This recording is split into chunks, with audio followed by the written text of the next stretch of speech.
ఈ మడిలోకి చేపలు వెళ్ళిన తర్వాత పెద్ద చేపలు అనేవి దీంట్లో ఉండిపోతాయి, చిన్న చేపలు అనేవి ఈ మెస్సుల నుండి బయటికి పోతాయి. ఎందుకంటే ఈ చిన్న చేపలు బయటికి పోకుండా ఉంటే మొత్తం చేపలు అనేవి చనిపోవడం అనేది జరుగుతుంది. అందువలన ఏంటంటే ప్రభుత్వం వారు చిన్న చేపలు బయటికి పోవడానికి ఈ మెస్ అనేది పెద్దది ఏర్పాటు చేశారు.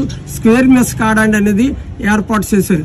ఆ విధంగా చేపలను అంతరించిపోకుండా ఉండడానికే ఈ కాడాండ్ స్క్వేర్ మెస్ కాడాండ్ ఉపయోగించడం అనేది జరుగుతుంది.